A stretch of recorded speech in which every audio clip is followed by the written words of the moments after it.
یہاں پر یہ ہو رہا ہے کہ لوگ صدقہ فطر اداروں کو دیتے ہیں، اور مختلف کمیونٹیز ہیں، جماعتیں ہیں، ادارے ہیں، تنظیمات ہیں، تحریکات ہیں، وہ صدقہ فطر لیتے ہیں، اور وہ صدقہ فطر کروڑوں میں جمع ہو جاتا ہے۔ پھر یہ سال 2 سال رکھتے ہیں، پھر آہستہ آہستہ تقسیم کرتے ہیں۔ تو مسئلہ یہ ہے کہ صدقہ فطر ادا اس وقت ہوگا جب زکوٰۃ کے مستحق کے ہاتھ میں جائے گا، اس سے پہلے ہمارا صدقہ فطر ادا نہیں ہوتا۔ اب میں نے کسی ادارے کو دیا صدقہ فطر، تو جب تک صدقہ فطر ادا نہ ہو روزے معلق رہتے ہیں، تو اب وہ ادارہ جب کسی زکوٰۃ کے مستحق کو دے گا تو میرا صدقہ فطر ادا ہوگا۔ اسی طرح زکوٰۃ کا بھی مسئلہ ہے۔ اب بعض ادارے ایسے ہیں، جیسے بعض ویلفیئرز ایسی ہیں، بعض ادارے ایسے ہیں کہ جن کے پاس اربوں کی زکوٰۃ جمع ہو گئی ہے، تو وہ اس سال آپ زکوٰۃ دیں گے تو 4 سال کے بعد، 2 سال کے بعد، 1 سال کے بعد آپ کی زکوٰۃ وہ ادا کریں گے، کیونکہ ان کے پاس بہت زکوٰۃ ہے۔ تو مسئلہ یہ ہے کہ جب ہماری زکوٰۃ غریب کو، زکوٰۃ کے مستحق کے ہاتھ میں جائے گی، تب جا کے ہماری زکوٰۃ ادا ہوگی، اس سے پہلے ہماری زکوٰۃ ادا نہیں ہوئی۔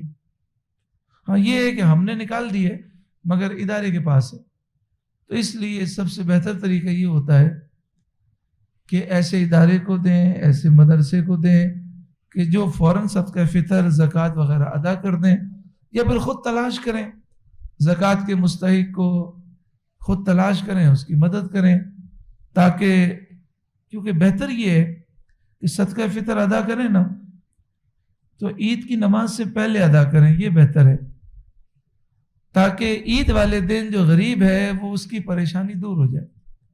تو کوشش کریں عید سے 1 دن پہلے صدقہ فطر غریبوں کو دے دیں۔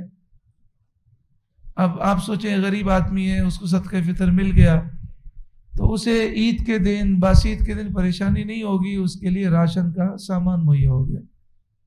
اچھا میں صدقہ فطر میں 350 یہ کم سے کم ہے، جتنا زیادہ دیں گے اتنا ثواب ملے۔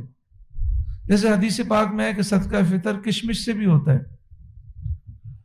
صدقہ فطر کھجور سے بھی ادا ہوتا ہے، صدقہ فطر جو سے بھی ہوتا ہے۔ تو بہتر یہ ہے کہ جو سب سے مہنگی آئٹم ہے جیسے کشمش ہے، تو وہ 4 کلو کشمش کتنے کی ہے وہ آپ دیکھ لیں، تو اتنا صدقہ فطر آپ ادا کر لیں۔ مثلا 2000 روپے بنتے ہیں، 2500 روپے بنتے ہیں، ایک بندہ 2500 روپے دے دے۔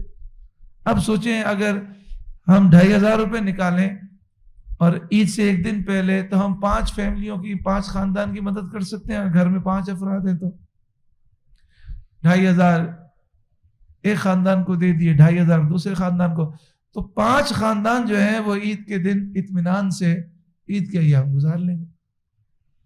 تو یہ جو 320 یا 350 جو کہا جاتا ہے، یہ کم از کم ہے۔ جب ہم یہ سمجھتے ہیں کہ صدقہ فطر یا قسم کا کفارہ یا زکوٰۃ سید کو نہیں دے سکتے، ہاشمی کو نہیں دے سکتے، تو پھر جس طرح اپنے بچوں کو عید کی خوشیوں میں شریک کرتے ہیں، ہم حضور کی اولاد کو اور حضور کے خاندان کو بھی شریک کریں۔ مطلب کیا ہے؟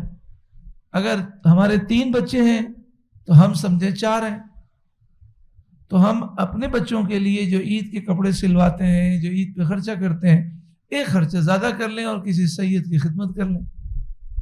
یہ وظیفہ یاد رکھیں، کیسی بھی مشکل ہو نا آپ کی، کیسی بھی مشکل ہو، کیسی بھی پریشانی ہو، کیسی بھی حاجت ہو، اگر آپ اپنے مال میں سے صاف رقم نکالیں اور آپ کسی مستحق سید کو ڈھونڈیں اور ان کی بارگاہ میں نذرانہ پیش کریں، وہ لے لیں، تو یہ ان کی مہربانی ہے۔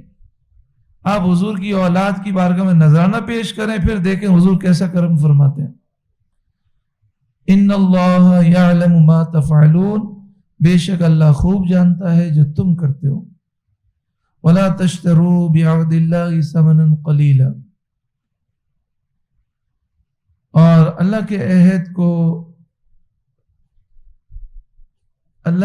کو نہ توڑو، اللہ کے عہد کے بدلے ثمنا قلیلا، دنیا کی ذلیل دولت نہ حاصل کرو۔